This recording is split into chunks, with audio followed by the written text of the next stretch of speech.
I heard this story today, Baruch Hashem. You know, these near-death experiences where people die and come back to life are happening more and more often. Millions of people have died and come back to life, and every one of them is reporting a very similar story. They saw light. Some people see more, some people see less, some people talk to people there, some people don't. But the point is that very similar stories across the board, and some people see things that are beyond the normal. Like, for example, Rabbi Yaron Reuven that started getting Torah knowledge that you couldn't get unless you studied Torah for at least 25, 30 years. And even then, it's not necessarily guaranteed. So, different things that people get from these near-death experiences. It's really amazing. And it says at the end of time, there's going to be all types of strange things. This is not different than what we've learned from the books. But there was another woman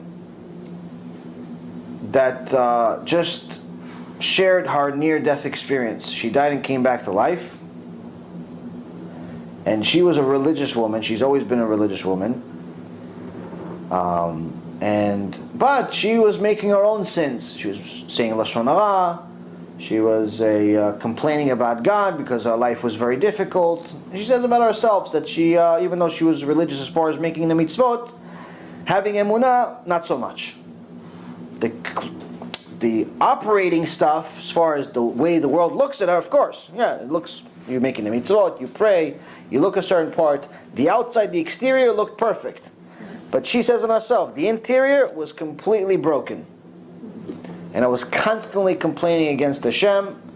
I was constantly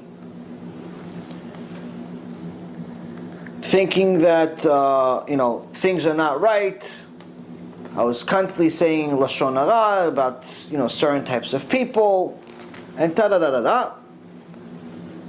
And then she says when she had this near-death experience, whether it was a heart attack or something that just pretty much got her out of this world, she went up to the Beit Din of Shamayim. And I'm not going to go through the whole story, but the point is that she went to the Beit Din of Shamayim, and she's the Dayan, the Beit Din of Shamayim. So the Chazal say that the head of the Beit Din is going to be the Gedol Ador of that generation. There's going to be different. There's 3 Dayanim, and the ones that are the head of them are the highest neshamot of that generation, the Gedolei Ador. So she saw one Dayan over there, which she didn't mention his name, and then she saw Rav Ovadia. Rav Ovadia, Zecher Tzadik Livacha. And the other Dayan was saying she was crying, she saw her whole life, she was embarrassed, she went through this whole shame. She said it was like she wanted something worse than death for herself, for all this shame. And even though she was a religious woman, how dare I complain against Hashem? All these different things she says in the story. It's mamash, it's very, I wish it was in English so that more people could see it. But anyway, she says in the story, after all the shame, I'm begging for help, I'm begging for them to bring me back to my body. And the Dayan says, no, she will not return. Meaning that's it. She's dead.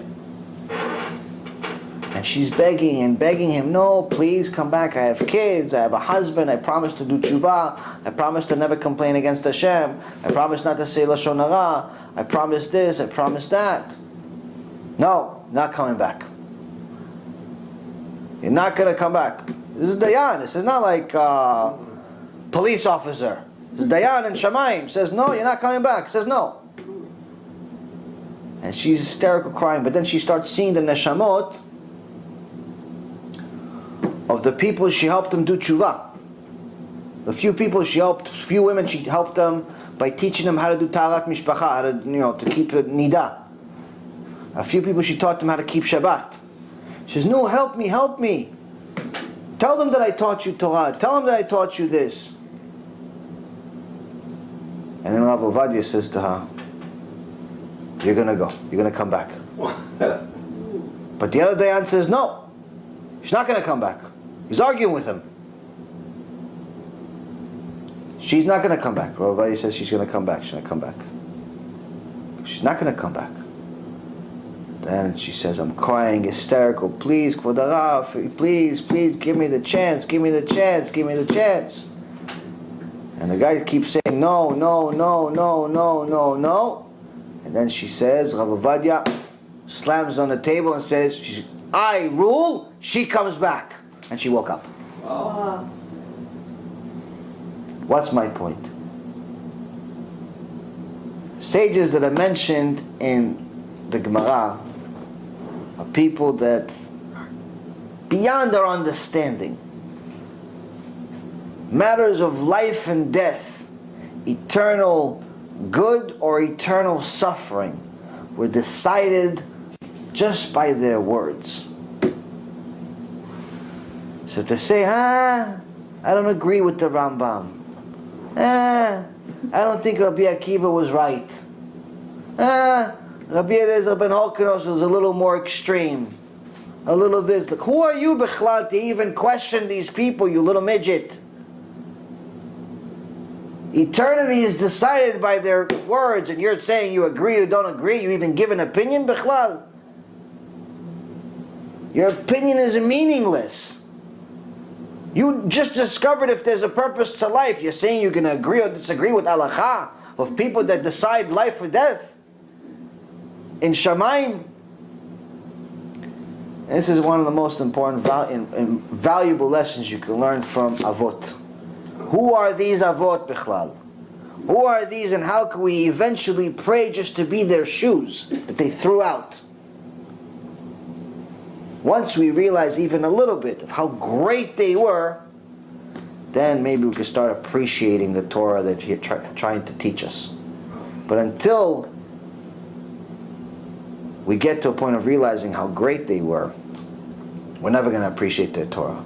As long as someone thinks that their opinion, their little measly opinion, their little 2016 opinion, or 5777 year opinion, is valid in any way, shape, or form in comparison to the sages that spoke to God through Ruach HaKodesh, or prophecy, or face-to-face like Moshe Rabbeinu, there's nothing to talk about. I can't teach you Torah.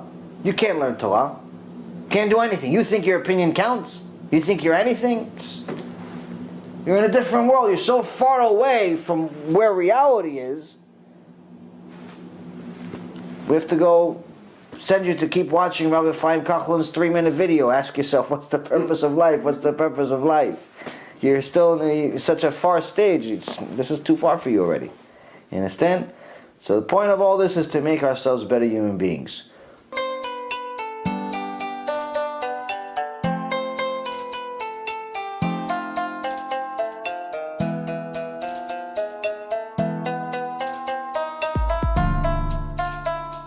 Let me know what you think, and make sure to share it, because other people need to learn too.